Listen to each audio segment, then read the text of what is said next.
सभी साथियों को नमस्कार, राम राम। एन के आप सभी का स्वागत करता है।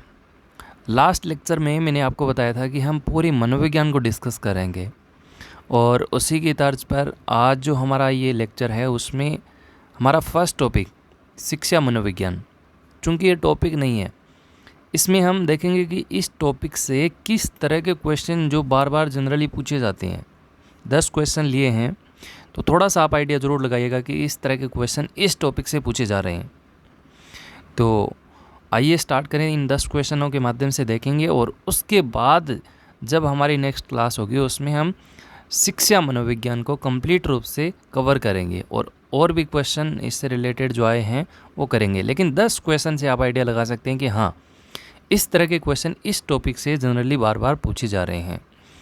तो सबसे जो पहला प्रश्न है वो देखिएगा, और अभी जो फर्स्ट ग्रेड के एग्ज़ाम के रिज़ल्ट आ रहे हैं उसी में ये प्रश्न जो है वो पूछा गया था कि शिक्षा मनोविज्ञान के जो पितामह हैं, जनक जो हैं वो कौन है। जॉन डेवी हैं, थॉर्नडाइक हैं, गाल्टन है, एबिंगहास है।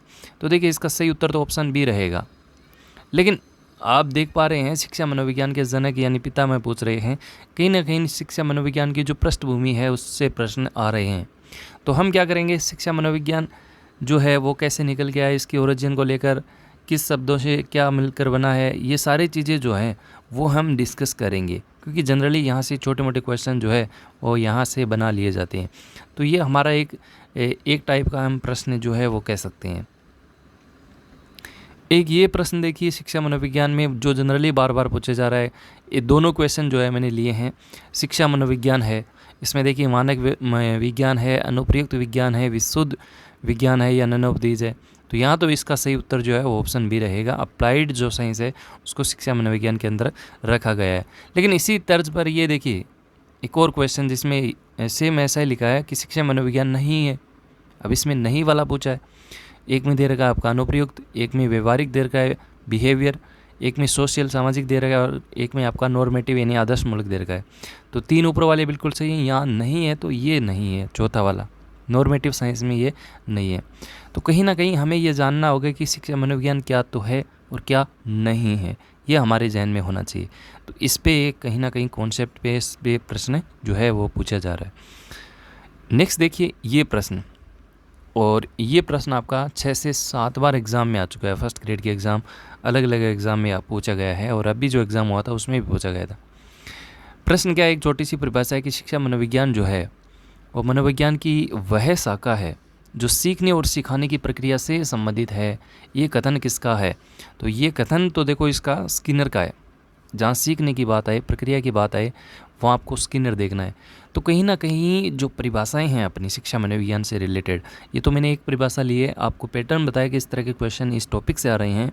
बल्कि इस जो चैप्टर है इसमें कई परिभाषाएं ऐसी हैं जो बार बार एग्ज़ाम में पूछी जा रही हैं। तो सारी परिभाषाएं यानी कम से कम 10 से जो 12 परिभाषाएं हैं वो इसमें हम कवर करेंगे। अच्छे से ट्रिक से इनको याद भी करने की कोशिश करेंगे। क्रो एंड क्रो की परिभाषा इंपॉर्टेंट है ना। इस तरह की जो परिभाषाएं हैं वो हम इस लेक्चर में जो हमारा शिक्षा मनोविज्ञान का कंप्लीट टॉपिक आएगा उसमें हम देखेंगे।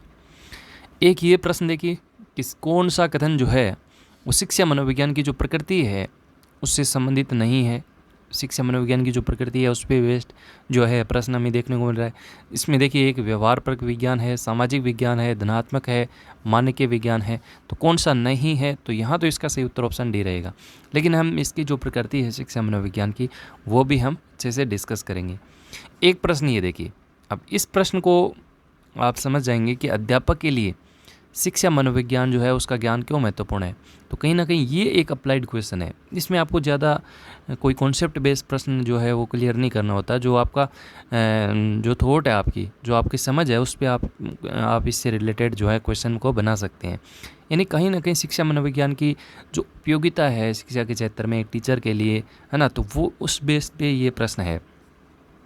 तो यहाँ पे इसका जो सही उत्तर है वो आप देख लीजिएगा कि पहला दे रखा है कि उसको शिक्षा मनोविज्ञान में निहित सिद्धांतों को अपने शिक्षण कार्य जो है उसमें प्रयोग करना होता है। यानी टीचर जो है अगर शिक्षा मनोविज्ञान का नॉलेज टीचर रखता है तो कहीं ना कहीं उसकी जो टीचिंग है बच्चों को प्रभावी रहे, उसके कार्य में थोड़ा सा ईजी रहता है। तो ये कथन है। दूसरा कह रहा है कि ये वह कक्षा में शिक्षण कराते समय अधिगमकर्ता के बीच व्यक्तिगत भिन्नता का कोई विचार ही नहीं रखता। मतलब व्यक्तिगत भिन्नता का कोई विचार ही पैदा नहीं होता शिक्षा मनोविज्ञान से, तो ये कथन तो गलत है। ये कथन तो गलत है आपका। शिक्षण व्यवसाय में मानकीय विकास के नियमों का कोई स्थान नहीं है, ये भी आपका गलत है। उसके शिक्षण व्यवसाय का अधिगम प्रक्रिया से कोई संबंध नहीं है, जी नहीं, ऐसा तो कभी हो ही नहीं सकता। तो कहीं ना कहीं ऐसे अप्लाइड क्वेश्चन इस टॉपिक से भी पूछे जा रहे हैं जिनमें हमें कोई विशेष फोकस करने की आवश्यकता नहीं है, बस थोड़ा सा टॉपिक हमने अच्छे से कवर कर लिया और उसकी समझ विकसित कर ली, तो कहीं ना कहीं इस तरह के अप्लाइड क्वेश्चन जो है वो यहाँ से निकल जाते हैं। एक और क्वेश्चन देखिए कि निम्नलिखित में से शिक्षा मनोविज्ञान जो है उसके संदर्भ में कौन सा कथन जो है वो सही नहीं है। आत्मा के विज्ञान के रूप में, तर्क के विज्ञान के रूप में, मस्तिष्क के विज्ञान के रूप में और चेतना के विज्ञान के रूप में सही नहीं पूछा है, तो यहाँ तर्क की कोई बात नहीं है। आत्मा, मस्तिष्क, चेतना, ये सारी चीज़ें कोई और वर्तमान में व्यवहार वाली जो सदी है वो देख रहे हैं, तो कहीं ना कहीं मनोविज्ञान की जो विकास क्रम है उससे रिलेटेड भी जो है यहाँ से क्वेश्चन पूछे जा रहे हैं। तो शिक्षा मनोविज्ञान का जो विकास क्रम है वो हम अच्छे से इसको देखेंगे। तो यहाँ देखिए क्या पूछा है, इसमें सही नहीं पूछा है, तो देखिए बी नहीं होगा तो केवल आपका कौन सा हो जाएगा, केवल आपका चौथा ऑप्शन जो है वो बिल्कुल सही आंसर हो जाएगा। एक और क्वेश्चन देखिए कि निम्नलिखित में से कौन सा शिक्षा मनोविज्ञान के अध्ययन की वस्तुनिष्ठ विधि नहीं है। शिक्षा मनोविज्ञान की कौन सी इसमें वस्तुनिष्ठ जो है विधि नहीं है। प्रयोगात्मक विधि एक्सपेरिमेंटल, दूसरा है उपचारात्मक विधि क्लिनिकल मेथड, तीसरा है आत्म निरीक्षण विधि, चौथा है आपका निरीक्षण विधि। तो यहाँ तो इसका सही उत्तर जो है वो ऑप्शन सी रहेगा। बाकी इसमें शिक्षा मनोविज्ञान की जो वस्तुनिष्ठ विधियाँ हैं उनके बारे में हम भी जिक्र आपके सामने करना चाहेंगे। एक ये प्रश्न देखिए रीट के एग्ज़ाम में शिक्षा मनोविज्ञान से रिलेटेड पूछा गया था कि शिक्षा मनोविज्ञान में किस स्तर के मापन का जो न्यूनतम प्रयोग है वो किया जाता है। सबसे मिनिमम प्रयोग किसका किया जाता है। क्रम सूचक मापनी जो है उसका किया जाता है, नामिक मापनी या अनुपातिक मापनी या समान अंतराल मापनी। तो यहाँ तो देखो इसका सही उत्तर जो है ऑप्शन सी रहेगा। लेकिन हम इसकी जो स्तर का जो मापन है, मापनी है, वो उन पे भी हम जिक्र जो है वो आपके सामने करना चाहेंगे। एक ये प्रश्न देखिए शिक्षा मनोविज्ञान से संबंधित है, तो ये भी आराम से क्वेश्चन हो सकता है और बहुत इजी लेवल का क्वेश्चन इस तरह का पूछा जाता है। एक है इसमें विकासात्मक विशेषताओं को समझने में, दूसरा है अधिगम की प्रकृति को समझने में, तीसरा है व्यक्तिगत विभिन्नताओं को समझने में। कहीं ना कहीं ये अप्लाइड क्वेश्चन है और इस तरह के क्वेश्चन आप आराम से निकाल सकते हैं। और एक लास्ट क्वेश्चन जिसमें आपके मनोविज्ञान के जो कार्य हैं, शिक्षा मनोविज्ञान का कार्य, उनमें से रिलेटेड है कि निम्न में से कौन सा शिक्षा मनोविज्ञान का कार्य नहीं है। जो नहीं है वो हमें बताना है। पहला ऑप्शन इसमें दे रखा है अधिगमकर्ता को जानना, जो लर्नर्स हैं उनको जानना, बिल्कुल सही बात है। विषय वस्तु का चयन और उनका संगठन करना, बिल्कुल सही बात है। सीखने की प्रविधियों के लिए सलाह देना, ठीक है। असामान्य मनोविज्ञान वाले व्यक्ति को समझना, तो यहाँ ये जो है चौथा विकल्प जो इसका प्रश्न का सही उत्तर नहीं है। तो इस तरह से आज ये छोटा सा लेक्चर था जिसमें मैंने आपको शिक्षा मनोविज्ञान जो है टॉपिक है अपना, वो आगे हम आगे के वीडियोज़ में हम अच्छे से कवर करेंगे। लेकिन एक थोड़ी सी जो पृष्ठभूमि है कि किस तरह से यहाँ से क्वेश्चन जो है वो बार बार पूछे जा रहे हैं, कौन से प्रश्नों पे हमें ज़्यादा फोकस करना चाहिए, तो वो आपके दिमाग में थोड़ा सा रहे, उसके लिए ये छोटा सा एक वीडियो था। उम्मीद करता हूँ आज का ये सेशन आपको बेहद पसंद आया होगा।